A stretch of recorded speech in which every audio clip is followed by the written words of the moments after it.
Nous sommes en face de la toute dernière Myrtec, la machine Myrtec, la machine MV9, qui a la grande particularité de proposer une inspection AOI pour la première fois en 3D et en vrai 3D. Alors pour pouvoir faire du vrai 3D, Myrtec pour la première fois au monde propose d'abord une caméra octogonale pour la vision 2D et 3D en 15 millions de pixels. L'autre chose, 4 caméras inclinées. Ce n'est pas fini. Pour le 3D, des caméras spécifiques qu'on appelle des projecteurs à peu près la même technologie que vous connaissez déjà au cinéma mais surtout en télévision, qui vont nous permettre de recréer cette image. Ce type d'image où là vous n'avez pas un hologramme ou une apparence d'un 3D, mais vous avez réellement une véritable image en 3D qui apparaît devant vous.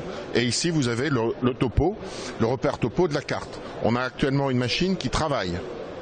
On a une machine qui fonctionne et le circuit que vous avez ici, les composants que vous avez fait ici, sont les composants sur le circuit que l'on va voir. Le 3D, on le fait aussi avec un certain nombre de capteurs. Donc ces capteurs, en fait, sont des anneaux d'éclairage. Ces anneaux d'éclairage, vous en avez 6 en blanc, 1 en horizontal, 1 en vertical et 4 en couleur. Les 4 couleurs primaires que sont le rouge, le vert, le jaune et le bleu.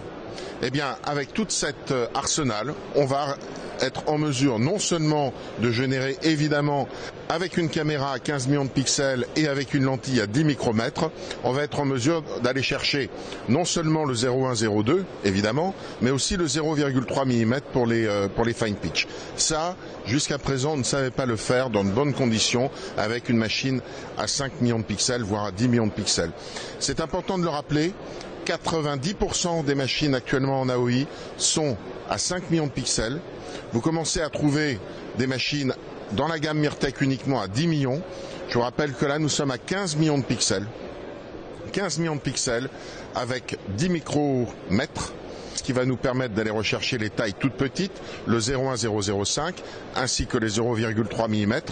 Et l'ensemble des éclairages dont je viens de parler va nous permettre de générer cette formidable image qui va vous permettre, vous, en tant qu'utilisateur, de valider définitivement s'il s'agit d'un vrai ou d'un faux défaut. On peut dire aujourd'hui que la machine 3D, dans ces conditions, c'est la fin des faux défauts.